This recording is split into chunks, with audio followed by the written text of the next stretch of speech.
আসসালামু আলাইকুম। শেয়ার করছি আরো একটি ভিডিও। আজকে দুপুরে রান্না করব হচ্ছে লাউ দিয়ে, ডাল দিয়ে আর হচ্ছে তেলাপিয়া মাছ রান্না করব। এখানে হচ্ছে বাজার থেকে একদম একটা টাটকা লাউ নিয়ে আসছিল, সেটা ভাবলাম ডাল দিয়ে রান্না করব। তো এখানে আমি প্রথমে লাউটা কেটে রেখেছি, এখানে হচ্ছে ডালটা সিদ্ধ বসিয়ে দিলাম। ডালটা প্রায় সিদ্ধ হয়ে গেছে, এখন এইটা আমি একটা ডাল ঘুটনির সাহায্যে ভালোভাবে মেশ করে নেব। ডালটা ভালোভাবে মেশ করা হয়ে গেলে এর মধ্যে আমি লাউটা দিয়ে দিব।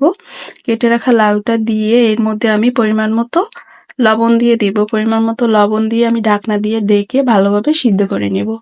লাউটার মধ্যে এক্সট্রা করে আমি কোনো পানি দিব না, একদম মাখা মাখা রান্না করবো। এই তো এখানে লাউটা আমি বাগার দিয়ে নামিয়ে নিয়েছি। এখানে হচ্ছে আমি তেলাপিয়া মাছটা রান্না করে নিব। এখানে তেলাপিয়া মাছটা ভেজে আমি ভালোভাবে কষিয়ে নিচ্ছি। কষানো হয়ে গেলে এখানে আমি সাথে সবজি অ্যাড করব। এখানে ফুলকপি, সিম আর আলু নিয়েছি, এটা আমি এই সবজিগুলো দিয়ে দিব। দিয়ে পরিমাণ মতো ঝোলের জন্য পানি দিয়ে ঢাকনা দিয়ে ডেকে সবজিগুলো আমি ভালোভাবে সিদ্ধ করে নেব। সবজিগুলো প্রায় সিদ্ধ হয়ে আসলে এখানে আমি একটা টমেটো কেটে দিয়ে দিলাম। দিয়ে কিছুটা ধনিয়া পাতা দিয়ে আরো ভালোভাবে রান্না করে নেব। এই তো লাস্টে হচ্ছে কিছুটা ভাজা জিরার গুঁড়া দিয়ে এটা আমি নামিয়ে নেব। তরকারিটা হয়ে গেছে, এটা আমি এখন নামিয়ে নেব।